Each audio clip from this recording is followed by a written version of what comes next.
कि मस्तानी कब आएगी तू।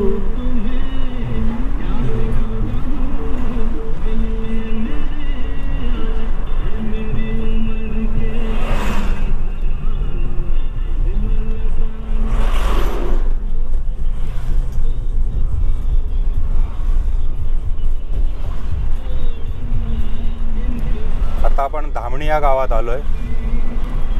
धामणीतलं त्या काळचं फेमस रेस्टॉरंट आहे इथे। इकडे एक लेन पूर्ण आहे, उजव्या साईडच्या लेनचं काम पूर्ण नाही आहे अजून।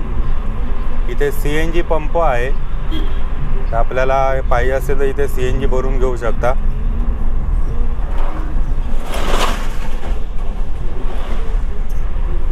सिलसिले हुए दूर तक निगाह में गुल खिले हुए।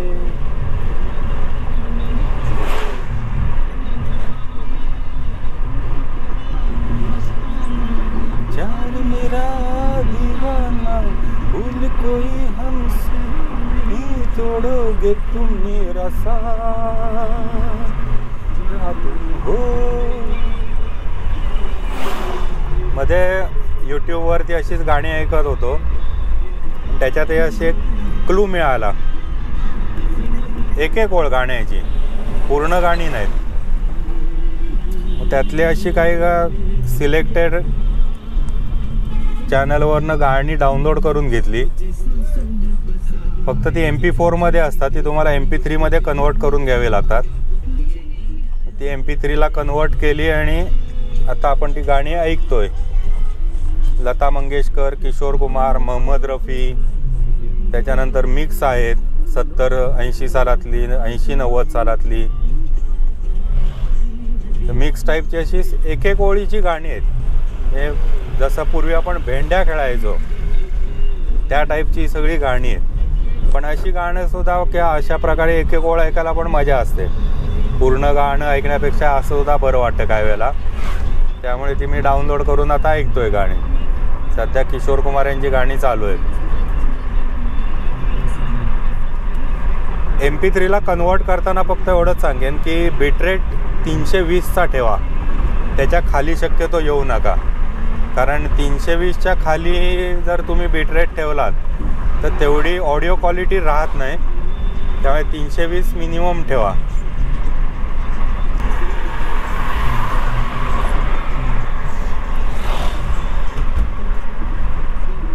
किया तूने क्या इशारा बदला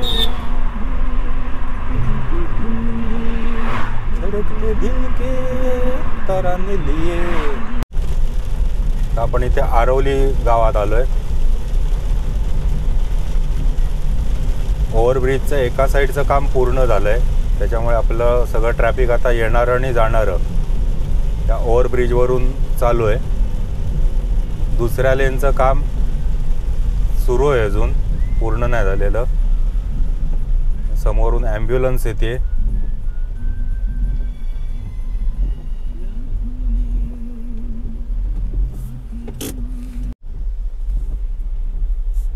आरवलीच्या पुलावर इथे येताना फक्त एक काळजी घ्या, या पुलाचं काम अर्धवट करून ठेवलं आहे आणि मध्ये मोठाच्या मोठा खड्डा आहे, त्याच्यावर कोणीतरी दगड घालून ठेवले ते आणखीन डेंजरस। कारण ते काळे दगड आहेत, लांबनं कोणाला दिसणार पण नाहीत। अंधारात त्या दगडावरनं गाडी जाऊन अपघात होईल। ते आता मी उचलून बाजूला टाकले दगड, पण तिथे जास्त काळजी घ्या कारण ते खड्डे एवढे विचित्र आहेत। आपल्याला सरळ चांगला रस्ता दिसतो म्हणून आपण जरा वेग वाढवतो आणि पुढे एकदम जुना रस्ता येतो आणि तो खाली आहे, त्या मोठा अपघात होण्याची शक्यता आहे। तर या बाबतीत प्राधिकरणाने सुद्धा लक्ष द्यायला पाहिजे। ते कोण देतील असं मला वाटत नाही। तिथे काहीतरी भराव घालून तो खड्डा बुजवणं गरजेचं आहे। 4 जणांनी उतरून जरा तेवढं काम केलं असतं। 2 धोंडे होते मध्ये, ते बाजूला काढायचे होते, पण असं कोणाला वाटत नाही। हे दुर्दैव आहे। तर आरवलीचा नवीन पूल आपल्याला चालू करून दिला आहे। पलीकडे डाव्या हाताला जुना पूल आहे। आता इथे बघा, सगळं पुलाचं काम संपलं, पुढे एवढा मोठा खड्डा येतो एकदम। हे बघा मध्ये पॅच आहे. परत पुढचा नवीन रस्ता जो आहे तो सुरू होताना एकदम उंचवटा आहे तो, म्हणजे ज्याच्यावर तुमचे टायर जोरात आदळण्याची शक्यता आहे. आणि आता उजव्या हाताला इथे विक्रांत हॉटेल आलं. आता इकडे मात्र पावसाने जोर धरलाय, चांगलाच पाऊस कोसळायला लागलाय. मला गाडी चालवायला पण असा एक उत्साह अंगात सळसळलाय. पुढपर्यंत असाच पाऊस राहू देत. आता इथे मध्ये जे पाणी साचलेलं वाटतं ते पुढच्या ड्रायव्हरने गाडी स्लो केली. भले खड्डा नसेल पण त्याचं कौतुक करण्यासारखं आहे. त्याने लगेच गाडी थांबवली. कारण काय आहे, त्या पाण्याखाली काय दडलं आहे हे वरनं कोणीच सांगू शकत नाही. त्यापेक्षा त्याने चांगला निर्णय घेतला, गाडी स्लो केली. एखादा तसाच सुसाट जातो काही नाही म्हणून, पण हे खड्डे मग दगा देतात. त्यामुळे पाणी असं साचलेलं दिसलं, हायवेवर एवढा फरक नाही पडत, पण मधल्या कुठल्या पॅचमध्ये जर पाणी साचलेलं दिसलं तर कृपया गाडी जरा सावकाश न्या. खरं हायवेवर पाणी साचताच कामा नाही, पण तरी आत्ता इथे होतं पाणी साचलेलं.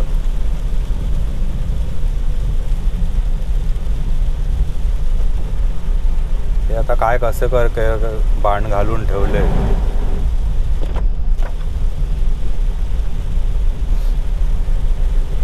आता 2 ठिकाणी तरी हायवेवरती मी पाणी तुंबलेलं पाहिलंय. आता आहे बघा इथे 3रं ठिकाण आहे पुढे, इथे सगळं हायवेवर पाणी आलंय.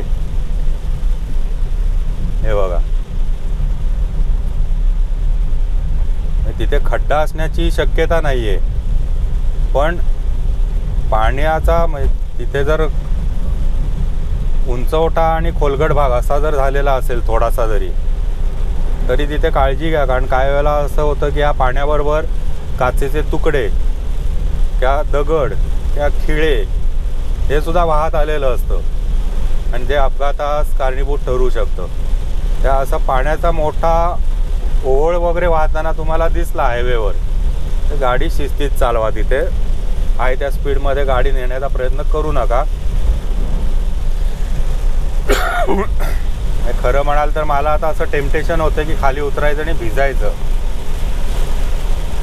पण मला अजून पुढे जायचं आहे बरंच, त्यामुळे भिजण्याचा संभव नाही आहे माझा. नाहीतर काही काम बीम नसतं दुसरं, नुसताच फिरायला बाहेर पडलो असं जर असतं तर आता 100% उतरून भिजून घेतलं असतं. आता हा जो पाऊस आहे हा ॲक्च्युली कोकणचा पाऊस, याहीपेक्षा जोरात पडतो, पण तरी याच्यावरनं साधारण तुम्हाला अंदाज घ्यायला हरकत नाही कोकणातला पाऊस कसा असतो. रस्तेसुद्धा मध्ये मध्ये स्लिपरी झालेले असतात, अंदाज येत नाही आपल्याला. आपण पटकन टर्न वगैरे घ्यायला जातो आणि गाड्या स्लिप होतात. या पावसाळ्यामध्ये सगळ्यांनी व्यवस्थित गाडी चालवा आणि सुखरूप घरी पोचा. दुसरी गोष्ट, पावसाळ्यात गाडी बाहेर काढण्यापूर्वी टायरची कंडिशन चेक करा. बरेच जण अगदी ते फाटायला येईपर्यंत टायर वापरतात. अशा गाड्यांना पावसाळ्यात अजिबात ग्रीप मिळत नाही रस्त्यावर. ब्रेकिंग वगैरे जरा एकदम इमिजिएट झालं, अर्जंट झालं तर गाडी फटकन रस्त्यावरनं सटकते. त्या टायरकडे लक्ष द्या. ही पहिली टिप आजची मी तुम्हाला देईन. दुसरी टिप मी तुम्हाला देईन, गाडीचे वायपर्स व्यवस्थित चेक करा. जर तुम्हाला खराब वाटत असेल तर रिस्क घेऊ नका, लगेच बदलून टाका. काय फार त्यांची किंमत नसते वायपरची, पण आपण तसेच जुने वायपर ठेवतो, ग्लास क्लीन होत नाही, ज्याला स्ट्रेक्स म्हणतात, इंग्लिश शब्द स्ट्रेक, त्या असे फराटे मारल्यासारखं होणं, असं एक टेक्स्चर काचेवर तयार होतं आणि मग व्हिजिबिलिटी कमी होते. इथे अनेक ठिकाणी बघा पाणी रस्त्यावर आलेलं आहे. हे बघा, गाड्या शिस्तीत चालवा इथे. आणि डोंगराळ भागात माझा तरी अंदाज आहे अनेक ठिकाणी रस्त्यावर पाणी येणार आहे, कारण डोंगरातलं पाणी बाहेर जाण्यासाठी म्हणावी तशी प्रोव्हिजनच नाही आहे, कुठे आउटलेटच नाही त्या पाण्याला. बाहेर मस्त कडकडाट पण सुरू झाला आहे, विजा पण चमकत आहेत. आता इथे बघा रस्त्याची उजव्या साईडची हालत खराब आहे.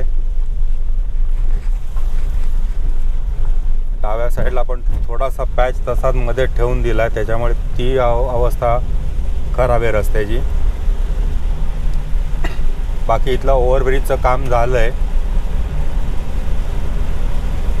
मागच्या वेळी आलो त्यावेळेला ओव्हरब्रिजवर न जायला परमिशन नव्हती, खालून गेलो होतो आपण. आता मात्र इथे दोन्ही साईडला ट्रॅफिक चालू झालं आहे ओव्हरब्रिजवरून.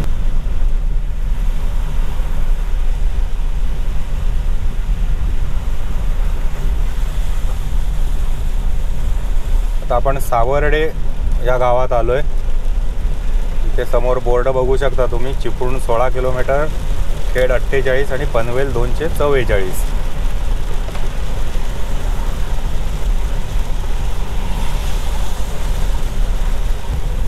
हा पावसाळ्यातला पहिला अनुभव आपला. तुम्हाला सुद्धा कसं वाटतंय बघायला आहे नक्की कमेंट करून सांगा मला. मला तर आता असंच मुंबईपर्यंत जावंसं अशी इच्छा व्हायला लागली. गाडीतनं उतरूच नाही आणि अशीच गाडी जाईल तिथपर्यंत चालवत न्यावी. पण ज्यांना खरोखर निसर्गाची आवड आहे त्याने पावसाळ्यात एकदा या रूटवरची ट्रिप काढायला हरकत नाही. मस्त निसर्ग असतो आणि सिंधुदुर्ग साईडला तर एकदम झकास. फील गुड फॅक्टर म्हणतो आपण त्याला.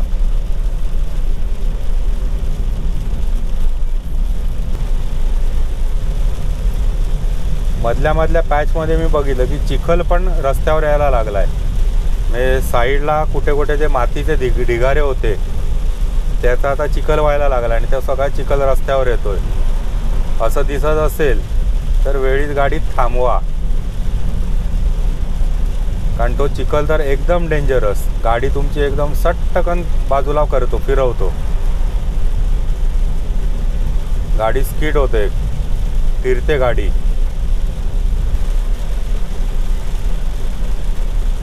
आणि कापसाळ संपता लगेच आता चिपळूण सुरू होईल. हे पूर्वी कापसाळ आणि चिपळूण तसं बऱ्यापैकी अंतर वाटायचं. आता दोन्ही जवळजवळ एकच झालंय. कापसाळ आणि चिपळूण सारखंच झालंय.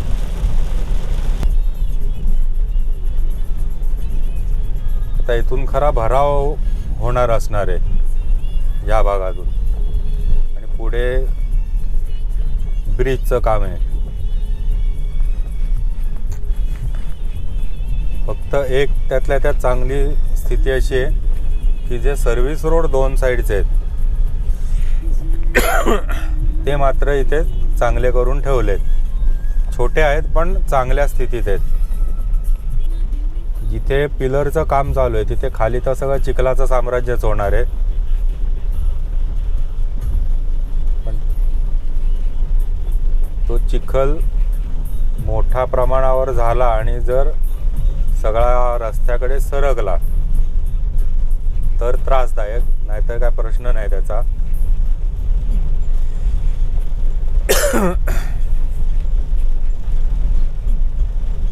आज बहुतेक पावसाला सुरुवात झाल्यामुळे कदाचित असं वाटतंय की वर्दळ कमी आहे. नाहीतर तसं बघायला गेलं तर आज शनिवार आहे म्हटल्यावर वर्दळ असते रस्त्याला. पण तेवढी वर्दळ आता इथे दिसत नाहीये आणि 4:15 वाजलेत.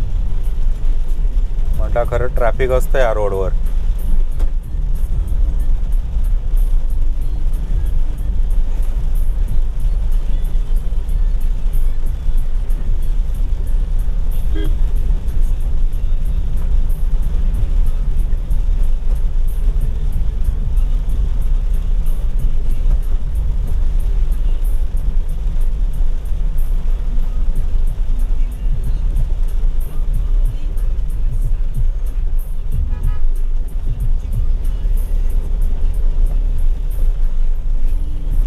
सिग्नल नाही दिला, काही नाही दिला. डायरेक्ट गाडी वळवली उजव्या हाताला आणि मोकळा झाला.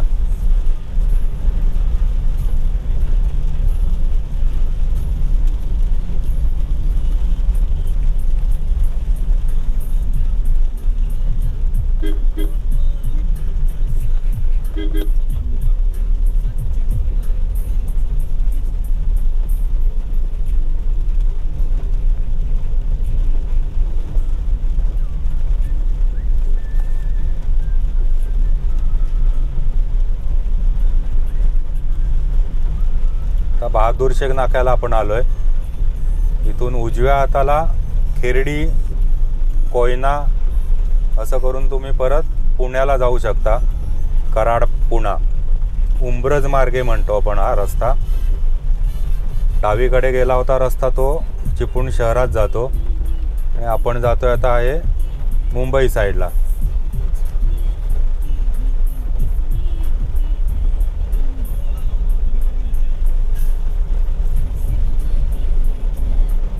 इकडे सुद्धा साईड रोड किंवा सर्व्हिस रोड्स आहेत ते जरा सुस्थितीत आहेत, त्याच्यामुळे चिपळूणमध्ये गाडी चालवायला त्रास नाही आहे.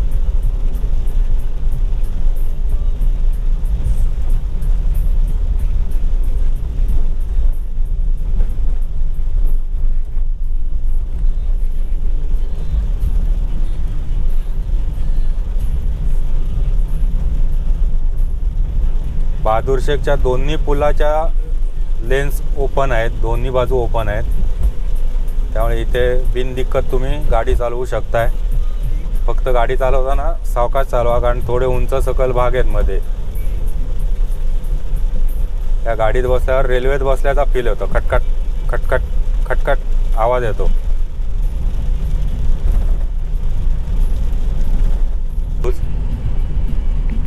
माझ्या चॅनलला अजून जर कोणी सबस्क्राईब केलं नसेल तर कृपया सबस्क्राईब करा.